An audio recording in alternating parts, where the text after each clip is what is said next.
Stalker. That's right. But like, I just think that, okay, no, I just think like S4 in terms of shutting him down early, like wasn't the big deal of the early stages. Sorry, go on, continue. Jacob and I are still confused. You're confused. What did I do? Nothing. Continue, oh, no, please. I just said S4 got the first blood against Night Stalker. Yeah. Sorry. S4 didn't kill himself. Yeah, generally, into Night that. Stalker, if you get behind, and especially after first night, it's just over. Yeah. Like, it's such a risky hero to pick, and I didn't think that they would utilize it, especially against this powerhouse lineup that Na'Vi showed. I think this is one of the first times we can actually say high risk, high reward in this tournament, because that's exactly what that pick was about. Getting the Night Stalker, they had to do everything in their power to just gank and keep Na'Vi contained, and they did exactly that. Okay, I know you're a great commentator and all, but let me interrupt you right here. Okay, here we go. Night Stalker versus Puck is actually very, very favored to the Night Stalker mid, to the point where if you go all the way to the past and you look at the last 20 games where Night Stalker faced Puck, the Night Stalker won 18 of those 20 games. The reason why, I mean, it's very easy to say, Puck has phase shift, but that does nothing against the Night Stalker. The Void still goes through, because you can't phase shift something that's instant, and the silence is kind of the same. Whether to say if it's only because of that mid matchup that you win games, I'm inclined to say there's a big chance that it kind of is, because Puck is one of those heroes that needs to get something out of the beginning of the game. And Night Stalker, as he did in this game, denied him so much that it became so hard for the rest of the team to catch up. Without Dandy playing, Na'Vi is not the same team. And I think the Night Stalker pick was brilliant. And it's the first time it was picked this tournament as well. That's a great analysis by the stats man. He completely stumped me on that as well. As I said earlier, my resignation. Here you go, Val. Well, I actually think a lot of what Alliance did in the early stages of the game was crucial to their victory, which was they put a very kind of greedy role onto their supports. Think of it this way, right? I don't think Puck and Batrider needed to be played together, because as soon as you pick those two heroes, if you're going to put the Batrider in jungle, it basically means that your safe lane farming Gyrocopter is essentially going to be as strong as the Alchemist when it gets level 6, because the ultimate's so good. It's going to be maybe a little bit behind in gold, but let's put it on the other emphasis. EGM playing the Wisp is going to be able to pull every single wave and get gold. He actually got a mech and an urn as his first 2 core items, but the Crystal Maiden, Ake, is going to be able to jungle. Now, he jungled, and I've been telling people that I knew it was coming. I just knew this was coming. But it's so right. He's right. I believe in you, James. It's so good, because the Crystal Maiden jungle just got him the levels that he needed, it got him the gold that he needed, and it also meant that the Alchemist, which is a very scary factor, because you're not going to have a Blink Dagger so quickly on your Puck when he's up against a Night Stalker. You will necessarily on your Batrider, but you won't see him for a little bit. It means that the team fights, the support stand up. The Wisp is going to get levels, like they were about a level and a half higher than any other supports really early on. By about level 5, the supports from Na'Vi were level about 3. And, you know, Ake, I'm a Crystal Maiden specialist in jungling. He didn't actually jungle that efficiently. He could have actually done it a little bit better, but it was really effective, because when it came to those team fights, the supports were awesome. And that's exactly what seems to put Alliance ahead of every other team in the tournament, that they're so good at optimizing and utilizing their supports. Efficiency, exactly. And so that's why I wasn't really worried when the Night Stalker got ganked middle once, because as soon as it gets nighttime and you've got 2 supports that can back you up in terms of team fights, with a Gyrocopter that's easily going to hit level 6 and a Nature's Prophet that can TP in, you're so dangerous. The Bane and the Rubik do not stand up to a Wisp who had decent levels over the other supports, and a Crystal Maiden. She's so dangerous when she gets early levels compared to other supports, and even dangerous to the Alchemist. He went for the 1-3-1 build, so the Alchemist was, frozen. Frostbite. I want to ask you something, James. We know Alliance won, and they won pretty convincingly. But I was watching the game with you, and there was this moment at one fight when Alliance was pushing the mid lane, where you had something to say about it. Well, yeah, Alliance got pretty cocky going into this fight. EGM does a great job pulling Havost off, and you can see everyone's like dead. But S4, he wants to chase Havost, and then he's like, his team's not with him. They could actually just be hitting on mid-racks, and they should have bailed on this fight a long time ago. Or all of them actually chased Havost to the right-hand side and got the kill and moved away from the base. But the fact is, the buybacks and the positioning of where they were it actually was Na'Vi's big chance to come back in, because after that team fight, they were able to get crucial items like just an ultimate orb and start going into, finishing a Cypher Vice. That could have been a big slip up from Alliance. The fact that they weren't disciplined enough in that one team fight. They had racks down. After they killed everybody apart from Hervost, they had a choice. Take the racks, kill Hervost. They did neither, and they stood too near the tier 3 towers, and Na'Vi could have come back in that game. And I actually think if they didn't have the Batrider and picked up a bounty on an offlane, they would have been able to do a lot more, because that would have forced the CM out of the jungle and also EGM to play on the lane, which would have bought more time for your Alchemist and given your mid an easier time. Yeah, so you can't pass up Batrider, though. Yeah, huh? You can't pass up Batrider, though. Yeah, well, maybe then take the Batrider, but not the puck. I don't think they needed both. That's true. Batrider and Bounty, Batrider and Clinks, for me, would have been really nice, because Alliance took advantage of it. They got their supports fat, and it was brilliant. Yeah, I agree. So Alliance, have they been dire this whole entire time? I feel like this Roshan advantage for them is playing a pretty big factor into this. I know Na'Vi favors Radiant. The way it works is that it alternates the team who has selection priority, and selection priority means that you can pick either the side or if you got first pick or second pick. Both Alliance and Na'Vi seem to favor side over who gets first pick or second pick. So that's why we normally see them playing the side they actually desire to play. I think this is like the 15th time in the tournament that Na'Vi is actually playing Radiant. Yeah. I also think that Wisp has won every game. Yeah, in the grand final so far. That's something MVP really Wisp. Wisp has been in every single game so far, and we're going to see some clips from game 1 to 5, to 4, 5. I can't see the future without my crystal ball, but Wisp was everywhere. Every time there was a Wisp there, that meant the ganks were there, the rotation, the map control, and how important is to have map control when you have teams like Na'Vi and Alliance that when you give them just a little bit, they get ahead and ahead. Yeah, Wisp went 0-2 yesterday, but how did Alliance deal with it so much better yesterday than today? I think it's mostly because they had Naga Siren in both the games, but what do you guys think? Well, I definitely agree. Wisp just seems to be in a completely different setup today. What was wrong with Na'Vi's lineup yesterday when they had Wisp was there was no real synergy to be found. They had some iffy kind of lineups with it and nothing we regularly see with Wisp. But this time around they have Nature's Prophet in some of the lineups to back it up with, or they have a Batrider to back it up with. And there just seems to be a lot more emphasis on the synergy with the Wisp pick, rather than just picking it because it's available. Yeah, well, we'll see what they're going to do in game number 5. But before we go there, just want to say you guys have been great watching on Twitch TV. Hopefully everybody in the auditorium is awesome too, but that's not the only way you can watch. Apparently you can go down a pub with Pyrian Flax. Hey guys, this is Zoe Empyrean. We're joined by TC and Syndren, and we're about to crash a pub stunt here in Seattle. Let's do it!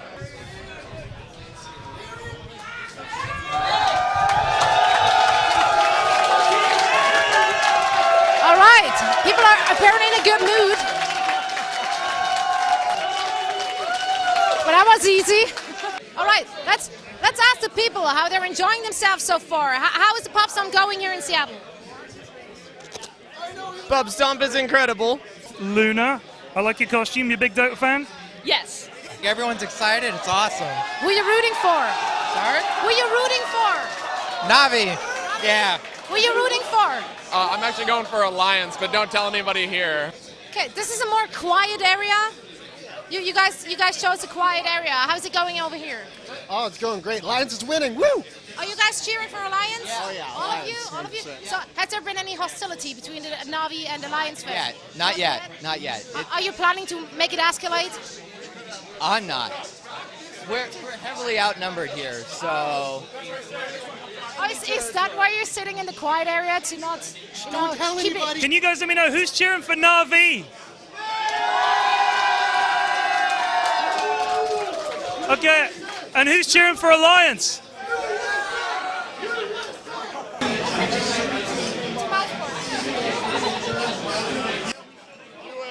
USA.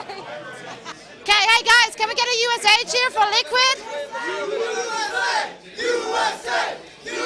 There we go. So I bought this monster. It looks super good, but we can't eat in the taxi, so I have to wait. Yeah, but everyone was in a really good mood, excited about the games, excited to meet us, so it was a cool experience. Everyone just seemed... I'm going to finish this sentence and say awesome, because that's what it was. So, speaking of awesome, we're getting ready to go into our final match, and before we do, let's get the last predictions. Who's going to take it all? Who's going to be the champion here of the international, guys? I'll go first. I think the King of the North is going to lead his team to victory, and Alliance is going to take the last game. I think Alliance is going to win. I'm going to go with Navi. The mystique of that team is incredible, and I think they can take it. All right. I'm going to say that Na'Vi, if they get a Batrider and Alchemist, they need an offlaner. You do not need an Do not spoil the Batrider draft, James. That's not how it works. And Alliance, pick a Shadow Demon. It's so good. And then if they both do that, it's a draw. You're and not we going go to go to with another game. You're not going to go with the better team's going to win? Of course the better team's going to win, Ben. All right, let's send it back. The last time we're sending it back to the auditorium, to the tournament floor for a game. It's the final match between Na'Vi and Alliance. Winner will be taking home the championship. Best of luck to both teams, and enjoy the games.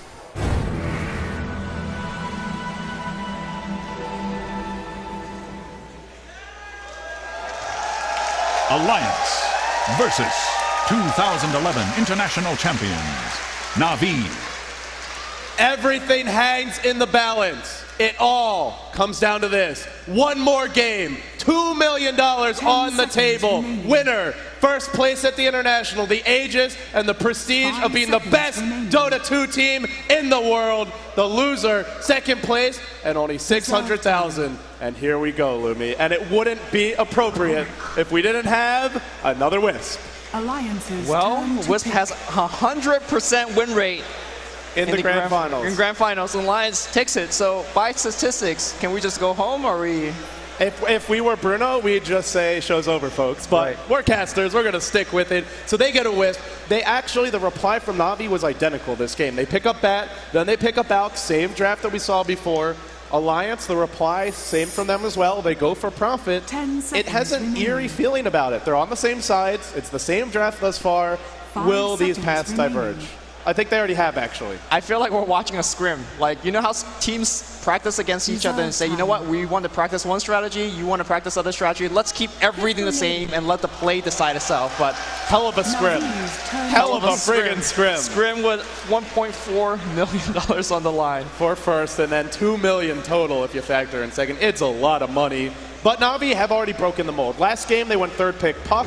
This game, they go Rubik. And then the reply, Ake's Crystal Maiden. Now Na'Vi, in the last phase of the previous draft, Enigma was banned. Puppy could not get his hands on it. This time around, he will not be denied. He's got his Enigma. An Enigma pickup here on fourth is not a bad order to go about it, because Alliance has showed their support. So you know exactly what you get away with, whether he needs a BKB, whether he wants to go Blink. So Alliance need to pick up something that could actually pierce through a BKB.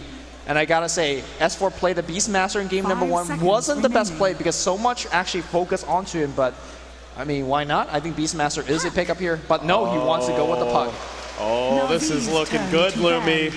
On one side, we've got what looks to be a Dendi Bat, and on the other, we've got the S4 Puck. At long last, we're gonna get a real showdown in the mid lane.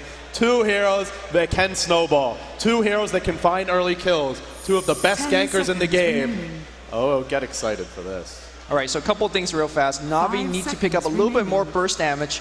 Last game, Alliance, you saw the Wisp surviving for quite a bit, even with the Flaming Lasso. So I think they need to get burst damage to actually pierce through the Wisp and kill him immediately.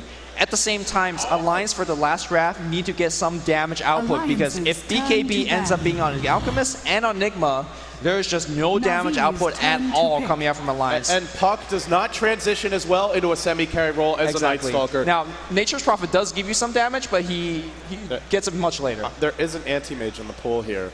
And we have seen a lot of teams in the past, when they really need a win, they turn to anti-mage. Gyro's been banned out. Loda doesn't normally play PL without a Coddle. What are they going to pick for Loda?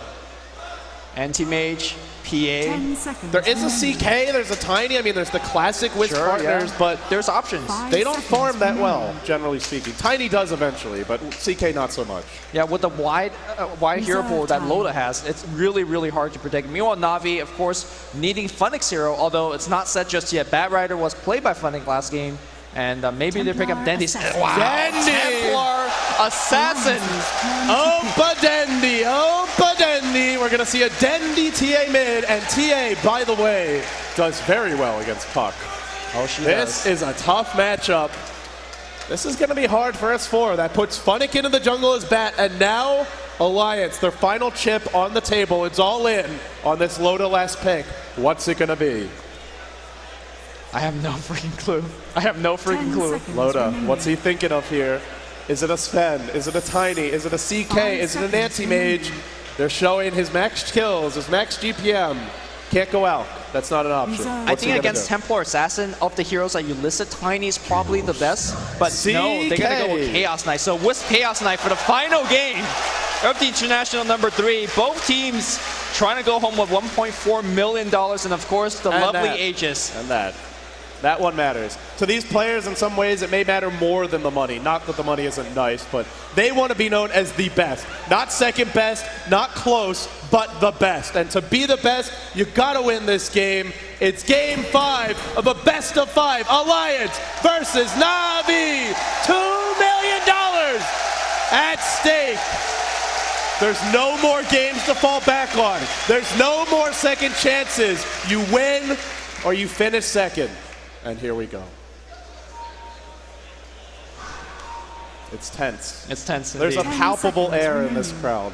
Everybody's just waiting with bated breath. I mean, obviously, they're just strategizing. We're going to see Dendi on the Templar Assassin. We're definitely going to see Puppey on the Enigma. Kuroki going to handle his world-famous Rubik. Batrider, it's going to go to Funnick. And last but not least, Havos. He's been playing Alchemist all day long, hasn't he? Yeah, he's been playing a lot of Alchemist. Of course, this is another game of Dota, right? It's still Dota in the end. $2 million on the table, but it's a very big game of Dota. Na'Vi, the International 1 champions, they've attended now 3 grand finals. Can they make a second championship theirs? Can they take another home? Havos the Alp, Funnick the Bat, Kuroki on the Rubik, Dendi the TA mid, and last but not least, Puppey on the Jungle Enigma.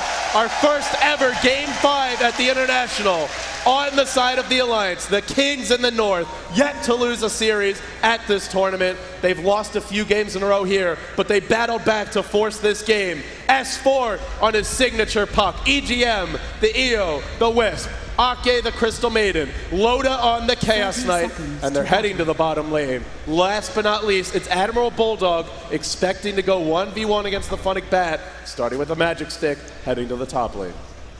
So Loda and his team decides to go offensive trialing with the Wisp. Now Wisp generally considered very weak on the offensive trialing because he has 0 armor, but I think they're definitely on the offensive. And let's see if Havos, and of course with Kuroki's backup, whether he could handle it. Back in the mid lane, Dendi is going to have a little bit of assistance. Puppey will destroy the first creep with demonic conversion, and that should be a tiny kind of assistance there. And of course, he is going to be matched up against S4's Puck. By the way, no polling here. So this is as true of a 1v1 as it possibly gets. Yeah, nice work by Bulldog here. Sends a trance to the top rune. Will deny the creep, and meanwhile, Havos, bottom lane, they're Havos. hunting Havos, but unable to pick him off. He's way off. So, aggressive tri-lane, and the reason this really could work is because Na'Vi are running a jungle Enigma. So, at best, it's a dual lane bottom, and in fact, it won't be a dual lane bottom. Kuroki's You going want to top. get a first blood top. I don't think Admiral Bulldog was expecting this at all. Yeah, this lane could get first blood, but really not until level 2, I feel. Let's see, though. Maybe you can run him down with Napalm. If you get like 4 stacks on him, just with napalms and right clicks, it could do it. 1 stack, There's not many stacks now. They're going to have to really wait for this. 2 stacks. Meanwhile, Alliance, they didn't ward the pole camp. It seems like they want Na'Vi to go for the poles, expecting Kuroki to be there and then kill him, but he's not. They just have vision. So Havos sitting back, both teams, it's a tense moment. A first blood could very well decide this game. Such snowball-oriented lineups on both sides. Mid lane here, Dendi dropping out a ton of harass with the side blades. Last hit, denies, and of course, a ton of harass. And now S4. This is a very hard matchup for Puck. TA is going to have the better damage as you level up the refraction, and ultimately S4 cannot kill a TA by himself unless he gets a big rune, and Dendi gets ganked, overextends hugely unless there's another hero in support. So Dendi's going to have an edge mid in the mid lane. That could be huge. They're trying to force this first blood top. It's not going to happen, though. Kuroki, in the end, will back off. Yeah, so Bottom lane. Havos on the run, gets pulled into a tether. He's channeling a stun, but he's been locked in position. Dropping fast, not dead yet. Loda's low. Loda is going to die. Havos drops the first blood. Amber Bulldog going for the kill right now. Tedder to break the trees. Tango up here by Havos. He's got a juke. He's got a low. Ake's charging low. of a sun. Is he really going to do it? Oh my god. He might get Havos two. going for the kill. Is he going to get it? Havos gets the double kill. My god. Havos is simply too damn good. 1v4. He finds 2. He does fall, but man, Na'Vi, talk about a clutch play there. That is so huge. That could just win them the game. That one moment right there. I'm shaking my head in disbelief. They're tri-laning against an Alchemist. Alchemist is not good at the early levels. He's got 2 armor. He's got 700 HP. Just great juking. Now they're going again. Once more, they'll go for a boast. A 1 second stun. The luck not with them. He's Another got Magic Stick. Magic Stick, 4 charges. Can he get to the trees? He will. He's going to be saved. Tango. He's going to live. They're still going for this Bulldog. Oh god, the jukes. So much juke for the trees being destroyed. 1 more stun. He's still juking to the right side. Tower. EGM's low. Can you get the kill on EGM? Oh my god. He's got another tether here. Acid Spray. Acid Spray gets the kill. Havos. So they're quad laning bottom. Let's just call it what it is. It's a quad lane. That's 2 Bulldog TPs to the bottom lane. They have 4 heroes bottom, and he is leading 3-2. And meanwhile, Dendi's 1v1 mid. He's winning his lane handily, 11-10 already. And Funnick, free farm top lane. There's nobody here. Puppey, he's got the jungle to himself. He's just rubbing his palms together. Alliance is really shooting themselves in the foot, and Havos is putting them in a horrible position. Well, they got to keep up the aggression right now. I mean, KuroKy is pretty much a free kill if you get that tether in. But so far they don't find it. Meanwhile, Havos just picking up items after items. The boots and speed pickup, as well as the magic stick pickup after his death, was absolutely huge and allowed him to survive long enough so that Tower could do the rest. But let's quickly check out the mid lane. You were saying that Dendi was leading quite a bit, and look at the CS difference, 15-13. He's crushing this lane. He's got 14 denies against the ranged hero. Look at the level disparity already. Dendi versus the Puck. He's a full level ahead. He's halfway to 6. S4, not even halfway to 5. And once they want it one more time on the bot lane. Havos down to about half HP. Pops a magic wand quite early. Drops the stun. Needs to get a lift. There's a lift. Defensive toss back. And Na'Vi stays death once again. Havos lives yet again. They keep on trying to find kills. When you run an aggressive tri-lane Wisp, when you run an aggressive tri-lane in general, you need to get those kills. They were up against nothing but an Alk. It felt like it should have been easy, but Havos just outplayed them. Absolutely outplayed them. And now Alliance, it's still close in terms of gold experience. It's not out of reach by any means, but this lineup really does rely on getting ahead, and they're behind. Na'Vi is looking so masterful right now. Well, Na'Vi, you know when they're ahead, they definitely want to apply pressure, and the pressing question is, when is that pressure going to come? Is it going to come from Dendi? Is it going to come from Funnick? Or is it going to come from Enigma, from his pushes? As well, Jungle Havos says, all right, I had it all on the bot lane. I'm rotating. I'm ganking Havos? He does have 2 CS. I guess that's the one good piece of news, but that's about it, Ruby. And it's not a 4 protect 1. They have Dendi mid on TA. They have plenty of other damage, so they don't need Havos to be the hard carry. Simply dropping Acid Spray, throwing out stuns, Dendi can carry this game. He's going for the phase boots. He's got his magic wand coming soon. And with this kind of start, 26-17, they need to gank him, but their lineup isn't that good at ganking TA. The refraction charges are going to be a real pain for them to deal with. Yeah, Crystal Maiden's Frostbite is going to be their best spell to get that gank off, but she is so slow that if she makes a gank at TA kills her. So yeah, I think Alliance is definitely out of options. Now, we've seen Alliance in this position in the past where early game they struggle, but mid game they always come back.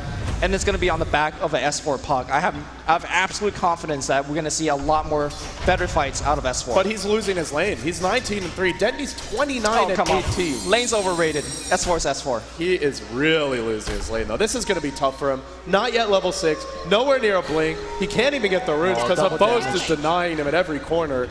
More things going Na'Vi's way. Funnick, level 6 as well. He's got 900 gold. Once he gets a blink, you look at Alliance and just look at these heroes. Ake, no Ogre Club for him, no Tranquil Boots, sitting with 500 HP. The Wisp. They want Loda. Nothing. They want Loda. Loda's going to get lifted. He's going to get tossed back. We're going to see a stun to the face. Malefice on top as well. And Loda being left alone. 4-second stun, trying to get the kill. He's not going to do it. Oh, Havos! Oh, nice pickoff by Alliance. Nice pickoff.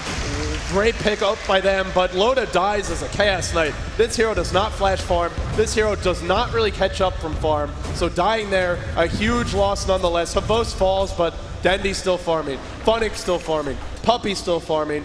And we're so used to when Alliance is winning, Loda gets off to a hot start and never looks back. He's being shut down right now. 30-8, but his net worth. Top lane, they want Funnick. Funnick gets relocated back here, and Funnick just melts to the pressure. Can he make it out alive? Magic's no. Dead. No. Big kill for the Alliance. All of a sudden, EGM's level 5. He's close to level 6. That was an off-lane bat who was level 7. I mean, getting that... The gold is nice, but the experience, the big thing there. Yeah, unfortunately, he did not have a Magic Stick or a point into his Flame Break, so he basically had no defense mechanism against that. Going in on S4. He's not killing him, but again, continue to zone him off the lane, winning in terms of farm. He's prepping with the traps. S4, got to be careful Have here. we ever seen S4 be this pressure in a true 1v1? There's no pulling, there's no ganks. It's just Dendy straight up 1v1ing and outplaying S4. It's the matchup. I mean, TA really does crush Puck 1v1. You have no way to remove Refraction. You don't have as much damage as the TA, and he's not getting ganked. So without that, I mean, they'll need the Wisp, they'll need the Prophet to get involved to catch up. Orb's being tossed out, trying to push the lane back. Dendy's going to blind check top here. Hopefully he finds himself a rune, and it's going to be in bot lane. Of course, Puppey's already on top of that. Oh, watch out. Ooh, Puppey's on the hunt. Traps. There's a lot of traps here. S4 heading down the river. He gets Malphus Black stuck. Hole. Black Hole as well! And S4 will fall. Another kill for Na'Vi. Oh my goodness, every single lane being decimated by Na'Vi. Are we going to see a two-time champion? It's a little early yet, Lumi. It's close, though. Leading in terms of gold, leading in terms of experience. Alliance will need to dig deep here. It's a triple gauntlet build from EGM. Pure tank. He wants to live through the burst. He knows it's coming. And now with Black Hole down, they do have Phantasm here on Loda. They will have Relocate soon. Alliance, they'll need to rely on ganks to get back in this game, because when it comes to farm, Habost, he'll get Greevil's Greed very soon, I imagine, and he'll start catching up. The rest of them are out farming Alliance right now. Yeah, we have seen how Alliance snowballs. They were behind before. Keep in mind, last game, after one 5-man wipe, they just win the game off that. So Alliance definitely very much so still in the game. EGM gotta get to level 6 though, so he needs to turn back to the jungle with the Crystal Maiden, and hit that 6.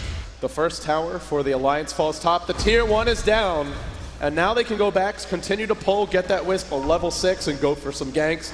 They'll have a Bulldog Midas, so that tower pretty important in that regard. Still though, it does feel like Na'Vi were very comfortable giving that up. Did not force the defense. They're waiting on some next items. Funnick, his Blink Dagger coming soon. Puppey, Mech not too far off. He's about 1,200 gold away. Dendy, close to his next item.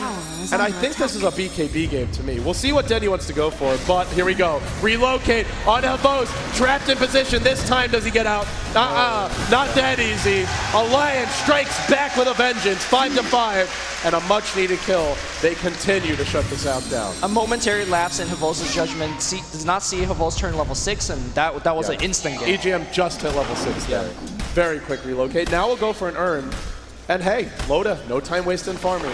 Chaos Knight's not a great farmer, but when you have Wisp, you spend less time on the ganks. Yeah, when you're participating in those kills and you get those kills, yeah, it helps you farm quite a bit. Meanwhile, Kuroki is level 6 as well, so we saw a game where last time he did not get anything done because he was getting picked off. This game, he's got a quick level 6, and what are some of the good spells that he can steal this game? Yeah, I think that's the biggest thing to point out is, sure, Havos is getting shut down, but to me, Na'Vi and Alliance both are winning when their supports have the hot start. And right now, Puppey's level 8, Kuroki's level 6, they're both having a hot start. I think after the Arcane Moods, Kuroki maybe just tank up a little bit, get your Magic Wand, work towards your Blink Dagger. Puppey will go Mech, and once they get that next level of items, finding pickoffs gets really easy for them. Yeah, I mean, Kuroki could tank up, or he could get a Blink.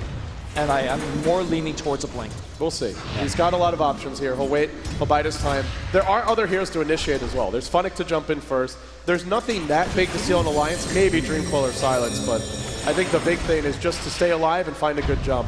5 heroes mid for Na'Vi. They love to fight early. They love to fight constantly, and they're hunting S4. Ooh. There's a Blink, a lasso as well. Locked in place, and just look at it melt. Oh, Aki, you're in the wrong neighborhood. One more trap's going to do Malphus on top. They're backing off because there's a huge backstab from Loda. Oh, EGM's going to get... Oh, there's the kill. And now Loda in huge trouble. Can they have traps? Can they have stun? Meanwhile, Loda somehow finds a double kill. Oh. The stun comes out. Aki, back into the fight. But it's a 2-second stun. Aki still alive. KuroKy on the backline trying to get the right glow. The zap from KuroKy. They're not done just yet. Dandy trying to get the Metal Strike. He finds it. KuroKy.